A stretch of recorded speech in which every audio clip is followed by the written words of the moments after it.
네, 5시 24분 막 되어갑니다. 경제뉴스 브리핑 들어가죠. 한국경제TV 이인철 기자 연결돼 있습니까? 네, 안녕하세요. 안녕하세요. 대우조선해양노조가 채권단 요구 동의했군요. 이러면 이제 정부에서 주겠다는 총 4조 원가량의 돈 들어가고 대우조선 살아날 수 있나요? 생사 여부는 아직 얘기하기가 좀 어렵고요. 일단은 대우조선해양, 사실 조선 자동차는 우리나라 노조가 최강입니다. 근데 어젯밤에 극적으로 채권단의 요구를 수용했습니다. 임금 동결하겠다, 파업하지 않겠다라는 겁니다. 청와대에서부터 지난 주말부터 이제 고강도 자구 계획 없이는 자금 지원 없다라고 엄포를 놨기 때문에 노조도 이번에는 조금 한 발 물러선 형태를 보이고 있습니다. 말씀하신 것처럼 이렇게 되면 주채권은행인 산업은행은 오는 29일입니다. 당장 이제 유상증자라든가 출자 전환을 통해서 4조 원 이상의 자금을 공급하게 됩니다. 이렇게 되면 당장 이제 만기가 돌아오는 채권들은 막을 수가 있습니다. 네. 연내 한 1조 2천억 원 정도 채권은 갚아 나갈 수 있는데, 문제는 이 대우조선해양이 과연 정말 진정 살아나갈 길이 있느냐, 방법이 있느냐인데, 오늘 3분기 실적이 발표됐는데요. 네. 역시 어닝 쇼크 수준입니다. 3분기 대우조선해양의 이 영업 손실이 1조 2천억 원을 넘어섰습니다. 2분기에도 그렇고요. 어닝 쇼크 계속해서 이어가고 있는 상황인데, 이렇게 되면 3분기까지 누적 손실액이 4조 3천억 원입니다. 네. 이거는 이제 올해 말까지 합치게 되면 5조 원대 넘어설 것으로 예상이 돼서 4조 원 4분기에도 1조 원 이상의 추가 손실이 예상이 되고 있습니다. 그러면 지금 정부가 도와주겠다는 4조 원 넣어봐야 올 한 해 손실 본 것도 다 저기하고도 부족한 돈 아니에요? 그렇습니다.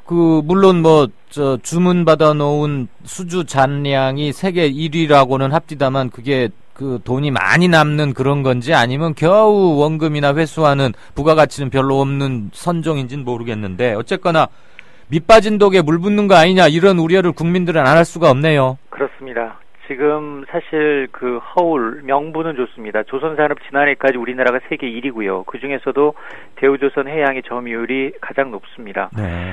이렇게 골마 있는데도 사실 정부 그리고 이제 기업 둘 다 대사 불말을 믿고 있다는 겁니다.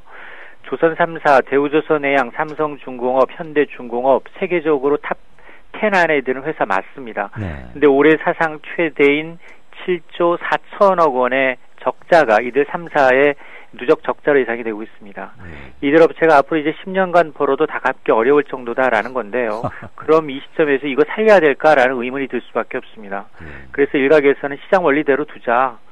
공적 자금 수혈해서 임금 주고 직업 임금 주고 밑빠진 독에 물 붓기 아니냐. 아예 파산시키자라는 주장도 일견 일리가 있습니다. 그리고 이들 대기업과 주력 산업이 그럼 이렇게 부실된 게 과연 대우조선해양만의 책임이냐. 물론 해양 플랜트라는 다소 기술력이 확보되지 않은 상황에서 이제 저가로 수주해서 출혈 경쟁을 벌인 것도 물론 문제지만, 정부나 이제 주채권은행단은 그 사이에 뭘 했느냐라는 책임론이 나올 수밖에 없습니다. 그렇겠네요. 외형 키우려는 경영진의 욕심 당연하고요. 노조는 제밥그릇이 챙기기 급급합니다. 네. 여기다 이제 정부는 산업은행을 통해서 이제 공적 자금을 지원했는데, 산업은행에는 바로 이제 관피아가 내려가서 이제 매번 정권의 인력이 수장으로 있는 데입니다. 이러다 보니까 이런 정부의 묵인과 방조가 없었다면 가능했겠느냐라면서 이 정부와 산업은행을 비판하는 사람도 많은데요. 사실 지금이라도 공적 투자금을 투입해서 살려야 될지 아니면 심각하게 좀 고려할 필요가 있다라는 겁니다. 네. 정말 이번 구조조정의 성과를 내고 싶다면 오히려 이런 시장 질서를 파괴하는 관치금융의 행태가 좀 사라져야 되는 게 아니냐라는 지적도 있습니다. 그렇네요. 이거 보통 문제가 아니네요. 10년간 열심히 일해서 벌어도 지금 누적 적자 8조 이렇게 하고 나면은 될까 말까 한단 말 아니에요? 그렇습니다. 이거야말로 경제적으로 판단을 해야 할 사안이 아닌가 싶습니다. 우리가 너무 파산에 무서워하는 건 아닌가 싶기도 하고. 대우조선은 또 주인이 없죠, 아직. 그렇습니다. 지금 대우조선은 이제 주채권은행이 이제 산업은행이 주인인 거죠. 그러니까 공적 자금이 투입된 이제 이 채권단이 과연 이제 어떤 결정을 할지, 그리고 이제 이 이후에 나오는 손실분을 과연 어떻게 처리할지 여부를 좀 지켜봐야겠습니다. 네, 삼성조선이나 현대, 미포조선 이런 데는 주인이 있는데 대우는 주인이 없어서 혹시 더 그게 컸고 막 분식회계도 하고 그랬던 건 혹시 아닌가요? 그런 것도 일정 부분 이유가 있습니다. 그리고 네. 이제 산업은행이 이제 어차피 그 정부의 입김이 작용한 이 인사들이 CEO를 하다 보니까 예. 뭐 대우조선해양 역시 뭐 그 사장단이 이제 그 정권에 맞는 정권에 좀 구미에 맞는 사람들이 내려갔던 것도 요인으로 분석이 됩니다. 알겠습니다. 아무튼 관치 나라에서 뭐 힘쓰고 해서 잘 된 거를 잘 못 봤어요. 담배는 이해가 가는데 말이에요. 세계보건기구 WHO가 담배를 1급 발암물질로 분류한 건 이해가 가는데 햄과 소세지도 발암물질이다. 야, 이거 상당히 시장에 충격이 크겠어요. 또 미국에서도 이상한 소리 들려오던데. 그렇습니다. 이게 지금 햄, 소시지, 베이컨과 같은 가공육이 담배, 술과 같은 발암물질이다. 이 청천벽력과 같은 보고서가 다름 아닌 WHO, 세계보건기구가 발표한 보고서입니다. 그러니까 더 우린 믿을 수밖에 없잖아요. 그렇습니다. 이 주장을 좀 보니까 매일 50g의 가공육을 먹게 되면 직장암에 걸릴 확률이 18%로 높아진다. 네. 따라서 가공육을 1군 발암물질에 포함시켰다라는 겁니다. 그리고 이제 소고기, 돼지고기와 같은 붉은 고기도 2군 발암물질로 규정하고 있는데요. 그럼 네. 1군이 뭐고 2군이 뭐냐? 어느 정도 유해하냐? 이 WHO가 규정한 대표적인 1군 발암물질은 술, 담배, 성면입니다.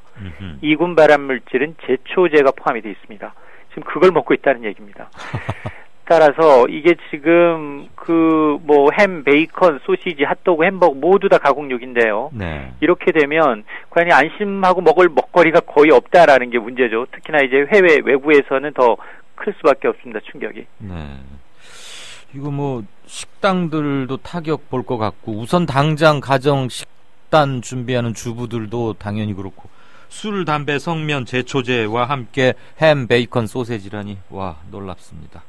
자, 부동산 분양 시장이 과열 조짐을 보이면서 일부에서는 과열 논란이 여전한데 전국적으로 미분양 주택은 다시 증가세로 돌아섰다고요? 그렇습니다. 뭐 매번 이제 3.3제곱미터당 7천만 원대 분양에도 이제 경쟁률이 수십 대 1이었다라고 말씀을 드렸는데요. 네네.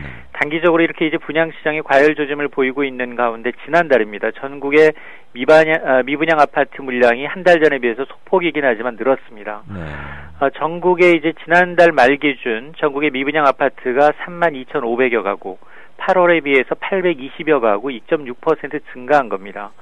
뭐 수도권의 경우에는 전세난이 워낙 심각한 탓에 미분양이 이제 1,300가구 줄었지만 이 지방의 경우에는 충남, 대구 뭐 이를 중심으로 해서 2,100여 가구 늘고 있다는 겁니다. 네. 그래서 이게 지금 사실은 금리가 더 오를 가능성이 더 높고요. 그리고 올해 분양이 이제 사상 최대 인허가 물량이 있기 때문에 이게 입주하는 2, 3년 후에 입주 대란 가능성까지도 이제 오가고 있습니다.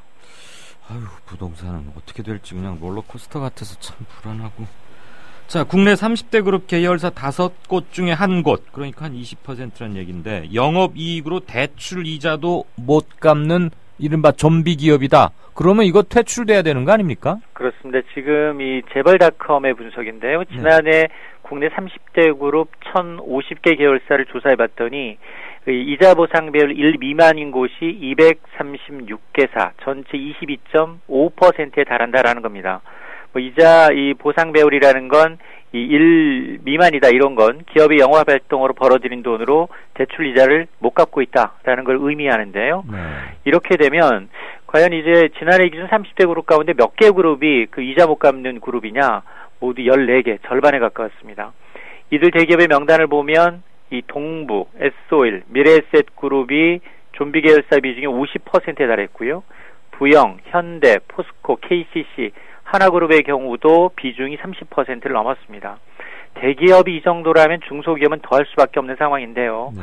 그래서 이번 이제 금융당국은 이런 기업들의 이제 신용평가를 아주 강도 높게 해서 이 옥석 가리기를 좀 하겠다라고 벼르고 있는 겁니다. 아이고.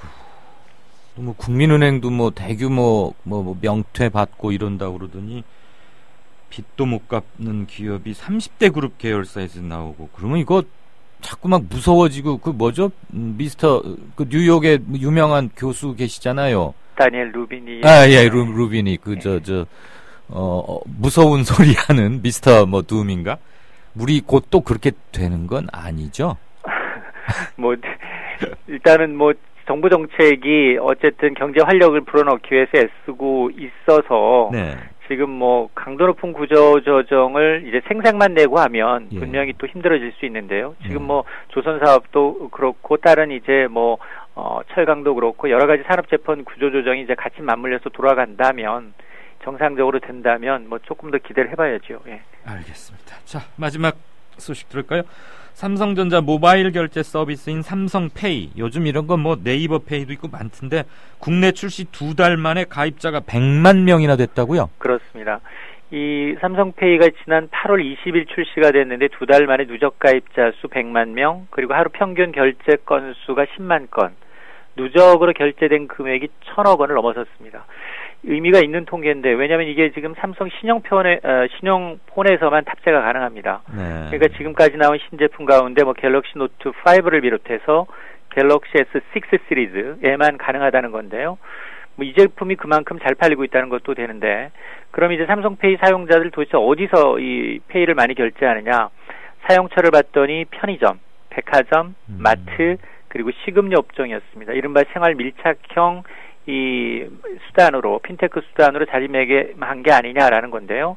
어쨌든 간편하고 또 보안성까지 갖췄다라는 평가를 받고 있어서 삼성페이는 앞으로는 체크카드 기능까지 이제 좀 더할 것으로, 교통카드 여기다 체크카드 기능까지도 추가하는 것을 고려하고 있고요. 네. 또 해외에서도 지난 9월 말에 이제 삼성페이가 미국에서도 출시가 됐는데, 이달부터는 현지 이제 최대 이동통신사라고 할 수 있는 이 버라이즌 커뮤니케이션사까지 이제 참여하면서 네. 미국 시장 이 공략에도 본격적으로 나서는 모양새입니다. 이거 TV 광고 보니까 통화하다가 척 갖다 대면은 턱 이렇게 결제되고 이러는 것 같은데. 맞습니다. 우리는 그런 거 보면 이제 나는 또 한번 지진아가 되는구나. 저거 배워서 또 익혀야 되나. 그런데 왠지 핸드폰으로 결제한다 그러면 안전할까? 이런 걱정도 좀 들고. 확실히 제가 9세대 맞지요? 어쨌거나 척척 갖다 대면 계산이 되는 건 보기는 좋더라고요. 그러니까 그거 하라고 광고 돈 들여서 만들긴 했겠지만. 잘 들었습니다. 네, 감사합니다. 네, 지금까지 한국경제TV의 이인철 기자였습니다. 미디어 협동조합이 벌이는 싸움은 단번에 끝나는 단거리 달리기가 아니라 마라톤입니다. 반만 년 동안 기승을 부려온 기득권 논리, 또 기회주의가 어찌 일거에 숙청되겠습니까? 인내심과 지구력을 갖고 천천히 또박또박, 그리고 신랄하게 헤쳐나가야 합니다. 국민TV의 조합원이 되어주십시오. 이 사술과 기만의 시대 언제까지 방치하겠습니까? 국민TV가 가장 무서운 견제자로서 어둠을 헤치고 썩지 않게 하는 힘이 되겠습니다. 이제 가입하실 때가 됐습니다. 미디어 협동조합 홈페이지 국민.tv 또는 mediacoup12@gmail.com의 문호는 24시간 열려 있습니다. 다 함께 자부심으로 물려줄 세상을 만듭시다. 누가 아닌 바로 당신이 할 일입니다.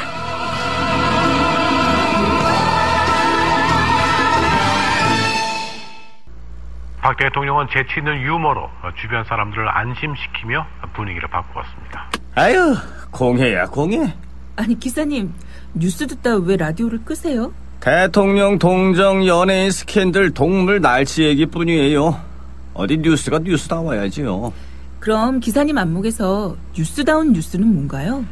4대강 만든다고 하더니 죽을 4자 4대강 만들었고, 나라님이 자원 외교한다며 혈세를 펑펑 써댔고, 똥별들이 무기 팔아서 뒷돈 챙기고 나라가 개판 5분 전이 됐는데 이런 건 뉴스에 안 나오잖아. 뭐가 뉴스겠어요? 자고로 뉴스라는 거는 권력이 뭔지 알려주고 그 권력을 바르게 이끄는 거 아니겠습니까? 왜 이럴까요? 그게 다 권력자한테 장악당한 거죠. 기사님, 그래서 이런 세상, 이런 뉴스를 바꾸자고 해서 등장한 협동조합이 있잖아요. 네? 협동조합이요? 조합원이 사주라서 조합원 뜻에 어긋나는 뉴스를 만들 수 없는 그런 방송이에요. 오, 아니 거기가 바로 미디어 협동조합입니다. 욕하고 한숨 쉬는 것으로 그치지 말고 함께 희망을 만들어요. 미디어 협동조합 홈페이지 국민.tv 또는 서울 전화 3144-0933으로 문의하세요. 지금 여러분께서는 정치평론가 이강윤이 진행하는 이강윤의 오늘을 듣고 계십니다. 이강윤의 오늘은 팟캐스트 포털 팟빵에서 다시 들으실 수 있습니다. 의견과 건의가 있으시면 게시판에 남겨주세요. 네, 5시 40분 들어가기 몇십 초 전입니다. 진짜 인터뷰입니다. 사회민주당 김명기 창당준비위원장 모셨습니다. 김명기 위원장님 안녕하십니까? 예, 안녕하세요. 이경영 선생님. 예, 반갑습니다.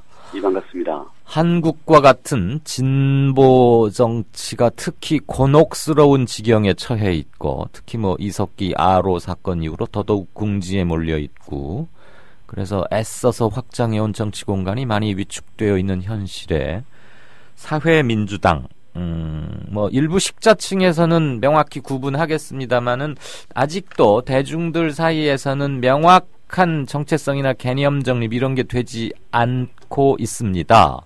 예. 독일, 유럽 이런 것들 이제 연상되고도 하는데, 우선 우리가 표방하는 사회민주당 어떤 당을 만들려 하시고 강령, 정체성 이런 것 좀 묶어서 설명 부탁드릴까요? 예, 사회민주당은 지금 이제 기존에 있었던 정치 세력들 중에 네. 현재 기존 정치 세력들이 이제 여러 가지 이제 문제점들을 좀 서로들 느끼고 새누리당부터 노동당까지 전반적으로 펼쳐져 있던 사회민주주의 세력들이 한 2년여 정도를 계속 미팅을 하면서 공부를 하면서 의논을 했었습니다. 네. 얼마 전에 이제 시민들의 기대를 좀 받으면서 진보 블록이 이제 통합진보당이 이제 합당이 되면서 건설이 됐었는데, 네. 여러 가지 이유로 이제 다시 분열되고 이제 또 통합진보당은 이제 해체됐는데요. 네. 그래서 이제 해산됐죠, 해산. 네. 해체되고 정의당이 당명을 선정할 때 사회민주당이라는 당명과 정의당이라는 당명이 16개 시도에서 이제 투표를 치렀는데, 네. 한 13개의 도시에서는 사회민주당이 승리했고, 세 군데서 이제 정의당이 압도적으로 나오면서 실제로 한 150표 차 정도로 정의당이 승리했었습니다. 네. 그래서 이제 사회민주당이 이제 전반적으로 좀 펼쳐져 있다는 생각들은 사실 이제 식자들 중에서 많이 있는 상황인데, 그걸 이제 정치 세력화하는 팀이 필요하겠다라고 생각해서 이제 모여서 함께 공부했던 각 정당 당원들, 학자들이 모여서 이제 창당을 준비하기 시작했고요. 네. 한 1년 반 정도 준비했습니다. 현재 이제 기존 정치 세력으로 보면 이제 중도 좌파, 그리고 기존 우파에서 이제 기존 우파나 극우 쪽에 치우치는 여러 가지 불만적인 사람들이 중도 우파 되시는 분들까지 함께해서 네. 지금 중도 좌우파가 함께 모여서 사회민주당을 지금 건설하고 있고, 현재 9월 14일 날 선관위에 등록해서 지금 창당준비위원회 중앙당이 등록이 되었습니다. 중도 우파까지 포용을 하는 거군요. 예, 사회민주당이란 정당 이름 안에 중도 좌파 우파가 함께 거기서 정책 경쟁하고, 거기서 후보를 선거로 뽑아내고, 거기서 이제 올라가신 분들이 나가서 이제 사회민주당을 대변하는 그런 정책을 만들기 위해서 중도 좌우파가 함께 지금 같이 의논하고 있습니다. 그러면요, 지금은 해산된 통합진보당이나 지금 정의당과의 차이점은 뭡니까? 가장 큰 차이점? 일단 통합진보당은 여러 가지 특히 이제 북한 관련된 문제로 이제 해산이 당했었고, 그리고 정의당도 사실 이제 지금 여러 주체 세력주 중에 세 주체 중에 이제 북한 인권법에 찬성하지 않는 네. 세력들이 현재 좀 있는 상태였고, 근데 저희 사회민주당은 처음에 출발할 때부터 이제 북한과는 적절한 관계를 좀 유지하면서 진행해야겠다라는 생각을 좀 하면서 출발을 했습니다. 잠깐만요. 상호주의. 예? 잠깐만 미안합니다. 적절한 관계라 하면 어떤 것을 말씀하시는 겁니까? 예를 들어 북한 체제에 대해서 이제 3대 세습, 북한 인권에 대한 분명한 입장을 좀 취하는 거죠. 기존 야권 진영에서 좀 여러 가지 어떤 이유들인지 잘 모르겠으나 거기에 대해서 좀 불명확했는데, 네. 사회민주당은 북한 체제에 대한 분명한 입장을 취하면서 반공 노선을 정확하게 가려고 합니다. 반공. 예. 네. 반공을 확실히 표방하겠다. 예. 하는 것이고. 자, 거기 슬로건을 보니까 임금과 연금 그리고 세금을 공평하게. 아, 이거 뭐 아주 매력적이고 꼭 이렇게 되어야 누구나 바라는 세상일 것 같은데 이 슬로건 어떻게 구체화시킬 예정이십니까?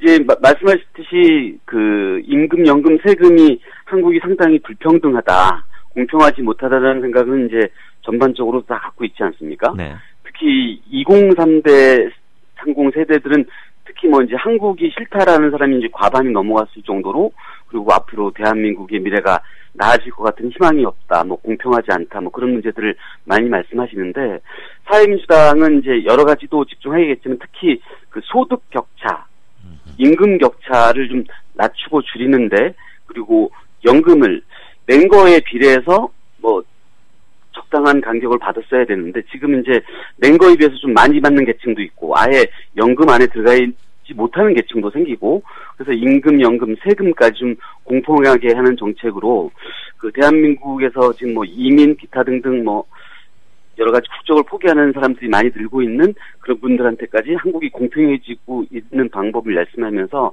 함께 하자고 좀 말씀드리려고 합니다. 네. 지금 진보권에서 4개 정파 통합 논의가 이미 진행되고 있었고 상당 부분 진척이 돼서 곧 성과를 낼 것으로 전해 듣고 있는데, 예. 여기에는 물론 들어가 있지 않죠? 예, 현재 그 내주체에는 들어가 있지 않고요. 이 내주체한테도 좀 이제 저희가 말씀을 좀 드리고 싶은 게, 어떤 가치로 앞으로 어떤 지향을 갖고 모이는 건지 좀 명확하게 시민들한테 알리고 같이 지혜를 모아서 갔어야 되는데, 이제 좀 다시 한번 잘해보자, 전 같은 형식으로 잘해보자, 그런 말씀으로 이제 시민들이 많이 이해하고 공감을 못할 거라고 좀 생각합니다. 그거는 김명기 위원장 개인의 생각이시겠죠? 예, 뭐 그래서 그쯤에서 네. 저희도 이제 그 노동당을 탈당을 하고, 저도 정의당에 있다가 정의당을 탈당하고, 그래서 이제 그 올드 레프트가 아닌 뉴 레프트를 지향하면서 네. 이제 가자라고, 대한민국의 새로운 정치 세력으로 나가자고 탈당하고 준비하고 있습니다. 시민들이 보시기에는 범진보권의 또 다른 분열 아니냐, 이렇게 좀 고깝게 보시는 분도 있을 수 있을 것 같아요. 예, 저도 이제 정의당에서 활동을 했었고, 이제 대부분 그 야권 분류였기 때문에 제가 만나는 분들이 대부분 그쪽 계통의 분들이라 사실 그런 말씀들을 많이 듣는데, 네. 제가 좀 자신있게 이제 말씀드리는 건, 처음부터 그 사회민주당 포지션을 고민했을 때, 네. 그 새누리당의 왼쪽 블럭, 뭐 예를 들면 이제 유승민 의원이 얘기하는 그런 뜻에 공감하는 새누리당의 왼쪽 블록, 약간 저소득층이면서 북한 문제나 기타 등 때문에 이제 새누리당을 지지하시는 분들이 사실 있고, 네. 그 새누리당 왼쪽 블록을 저희가 타겟팅하고 새정치연합의 오른쪽까지도 흡수할 수 있는 그런 포지션을 좀 가져야겠다고 생각을 해서, 네. 사실은 그 새누리당의 최소한 5% 이상은 분열시킬 수 있고 분해시킬 수 있다. 그 옛날에 그 새누리당이 전신 3당 합당, 김영삼 대통령이 3당 합당을 하면서 그 40% 지지율이 지금까지 굳건하게 오는데 보통 한 25% 정도밖에 안 됐던 정당이었는데, 그게 여태까지 부서지지 않고 계속 오집고 있지 않습니까? 네. 사실 새누리당이 어느 정도 분해되거나 변화되지 않으면 대한민국에서 그렇게 큰 변화가 일어나긴 어렵다. 그래서 처음에 출발할 때부터 새누리당의 왼쪽에 포지셔닝을 하자라고 준비하고 고민하고 있습니다. 그러면 어떻게 새누리당의 균열을 가할 생각이십니까? 일단은 북한 문제에 대해서는 본인들이 지금 이제 모든 걸 갖고서 다 새누리당을 하고 있지 않습니까? 뭐 북한 문제를 계속 이쪽을 뭐 종북으로도 몰고 여러 가지 막 하면서 계속 공개하고 있는데, 그 부분에 대해서는 그 저희도 북한 입장에서는 단호하게 체제에 대해서 비판을 하고 있기 때문에, 그 새누리당이 주로 대변하는 1% 계층, 상위 1% 계층 대변하고, 저희는 하위 90% 계층, 중산층부터 중산층 이하까지 계층들을 대변하는, 그래서 소득 격차와 임금 격차를 줄이고 임금, 연금, 세금을 공평하게 하는 그런 걸 제안하고 말씀드려서 그 정책을 이끌어내서 지지를 받으려고 하고 있습니다. 반공과 북한에 대한 반대를 명확히 한다는 점, 그러니까 임금, 연금, 세금을 공평하게 하자, 이것은 진보적 색채를 좀 느낄 수 있는 반면에 중도 우파까지도 포용하겠다. 그다음에 반공은 명확히 한다. 그리고 새누리당의 일부 지지를 흡수해 오겠다. 이런 점에서는 우리가 흔히 알고 있고 생각해오는 진보와는 좀 다른 거 아니냐. 그러면은 우리 김 위원장 그룹이 추진하고 있는 3인당의 정체성은 뭐냐를 다시 한번 묻지 않을 수가 없네요. 좀 명확히 한 번 더 말씀해 주시겠습니까? 예, 기존의 이제 보수 진보라고 하면 네. 그 보수 진보가 사실 정확하게 개념으로 나눠져 있느냐라고 보면 그렇죠. 한국에서는 좀 왜곡된 뭐 그런 것이 있긴 그렇죠. 했죠. 네. 예, 왜곡돼도 있고 좀 섞여 있기도 하죠. 사실 민족주의가 좀 좌파에 가 있기도 하고, 그러니까 이런 이제 섞여 있는 부분들이 사실 진정한 좌파들은 보통 이제 민족 개념이 좀 빠져 있기도 한데 그런 이제 약간 섞여 있는 부분을 저희는 거기서 좀 벗어나고 싶다.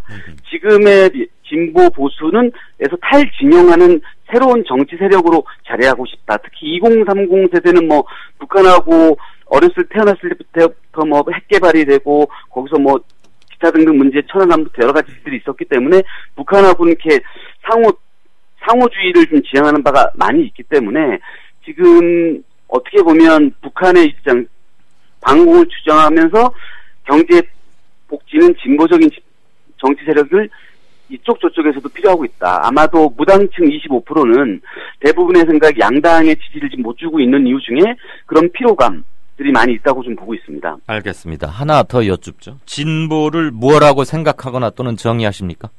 진보는 사회 변화 그리고 시민들의 원하는 가는 바에 의해서 진보는 거기에 따라서 따라가고 변화해야 된다고 생각하는데 기존의 진보 정치인들은 좀 가르치려 하고 하지 않았나라는 좀 반성을 하고 있습니다. 그럼 아까 뉴 레프트란 말씀하셨는데 뉴 레프트는 뭡니까? 기존에 이제 뉴 라이트가 등장하면서 네.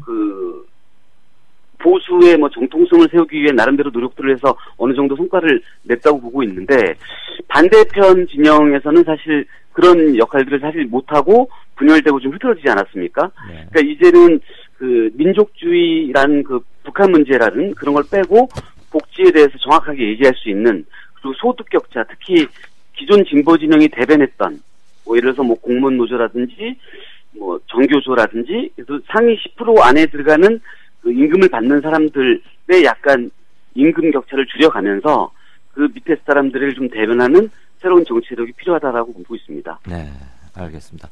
북한 문제는 굉장히 우리 진보 정당들 사이에 아킬레스건이기도 하고 국민들이 진보 정당을 대하는 리트머스 페이퍼 같기도 합니다. 최근에 도출했습니다. 6.15 선언 아시죠? 예. 물론 아시죠. 6.15 선언에 대한 입장은 어떠신지 청취자분이 올리신 질문이기도 합니다. 예. 6.15 선언에 대해서 북한하고 이제 우리가 했던 선언 중에서 굉장히 좋은 내용들이 많이 있고요. 또 안에서 일부 보수 쪽에서 또 반대하는 내용들이 좀 있을 텐데요. 네. 양쪽의 진영, 그러니까 저희가 주장하는 새누리, 새정치 중간 지형에서 얘기하는 역사관, 그리고 중간 지형에서 보는 북한관이 새롭게 저희가 준비해서 다시 내놓으려고 하고 있습니다. 네. 혹시요? 예. 연금, 세금 이런 것들을 공평하게 하자, 임금을 공평하게 하자 뜻은 확실히 알겠는데 그것을 기존 정당들을 틀 속에서 진영을 좀 그러니까 풍부하게 강화시켜가면서 그런 걸 추구하는 건 어떻겠느냐 이런 말은 주변에서 좀 듣지 않으셨습니까? 즉 또 다른 분열로 귀결될 가능성이 높다 이런 우려는 안 하십니까? 저희가 이제 각각의 정당에서 열심히 노력을 하고 그리고 이제 얼마 전에 이제 있었던 세월호 사건 뭐 1년이 넘게 지났지만 6.4 선거가 이제 대부분 이제 야권이 패배하고 뭐 730 선거도 마찬가지였고 대부분 이제 패배하지 않았습니까? 근데 이게 기존의 정치 세력에서 야권 세력에서 더 열심히 뭐 더 지금처럼 더 굳건하게 단합해서 우리가 분열하지 않고 안 해봤던 적이 아니거든요, 사실.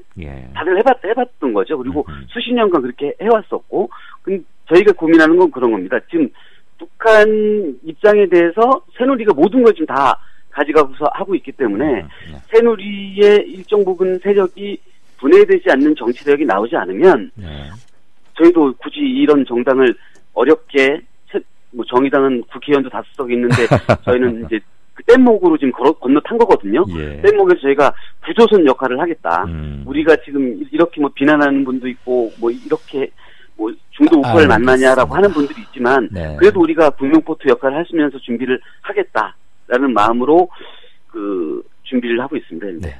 그 굳건한 새누리당과 새정년의 1, 2당 체제를 어떻게 깰 수 있는지, 특히 새누리당의 왼쪽을 자임하면서 그쪽에 균열을 가해서 5%쯤은 뺏어오고 싶다는 그런 당차기도 하고 매우 귀추가 궁금해지는 그런 말씀도 하셨는데, 제가 너무 뭐 이렇게 톡 쏘아붙이는 인터뷰를 했다고 느끼시지는 말아주십시오. 예, 알겠습니다. 친절한 인터뷰가 꼭 뭐 이렇게 주례사 같은 말만 오고 가세요? 안 될 것 같았고요. 맞습니다. 네, 진보의 가치를 구현하고 실현하는데 일익을 하실 수 있기를 중심으로 기원합니다. 지금까지 말씀 감사합니다. 이것은 고맙습니다. 네, 고맙습니다. 네, 이강윤의 오늘 준비한 순서는 여기까지입니다. 어떻게 들으셨는지 모르겠습니다. 어제 비가 오고 날씨가 많이 차가워진다고 하네요. 건강들 조심하시고 10월의 마지막 주 허투루 보내지 않도록. 네, 저는 물러갑니다. 내일 다시 뵙겠습니다. 들어주셔서 대단히 감사합니다.